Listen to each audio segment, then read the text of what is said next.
তো দেখতে দেখতে এই বছরটাও শেষ হয়ে গেল। আজকে ডিসেম্বরের শেষ দিন। তো সকাল সকাল আমার স্নানও হয়ে গেছে, আজকে ঘুম থেকে উঠে স্নান করে নিয়েছি।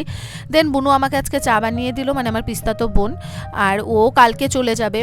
তো শুধুমাত্র নতুন বছর শুরু হবে সেই জন্য আমি ওকে আটকে রেখেছি যে কালকে পিকনিক হবে আবার, সেই জন্য তুই থাক। তো ও জবরদস্তি থেকে গেল। দেন আমি বাবানের সঙ্গে একটু খেলছিলাম চাটা খেয়ে, তারপর সকালবেলায় ভাত খেতে কাকির ঘরে গেলাম। সকালের খাওয়ার ডাল, বেগুন ভাজা আর ধনেপাতা বাটা দিয়ে খেলাম। তারপর নিউ ইয়ারের জন্য বৌদি এখানটাতে একটা কেক বানালো, তো এটা ফ্রিজে রাখবে, রাতের বেলায় কাটা হবে। আর একটু বাড়ির পেছনটা ঘুরে ঘুরে দেখলাম, দেন কয়েকটা রিলস শ্যুট করলাম। তারপর ছোটো কাকির ঘরে দুপুরে খাওয়ার নেমন্তন্ন ছিল, দুপুরবেলায় কাকির ঘরে খেলাম। বেশ ভালোই কাটলো আজকের দিনটা। কাল থেকে নতুন বছর, নতুন দিন, নতুন চাওয়া পাওয়া সব কিছু মিলেমিশে যেন সবার ভালো কাটে। আমি শুধু একটা কথাই বলবো ভগবানের কাছে, এটাই যে আমাকে যেমনটা ফিল করিয়েছে, ভালো খারাপ সব কিছু মিলেই তাদের সঙ্গেও যেন সেটাই হয়। দেখা হবে তোমাদের সঙ্গে অন্য একটা ব্লগে। টাটা।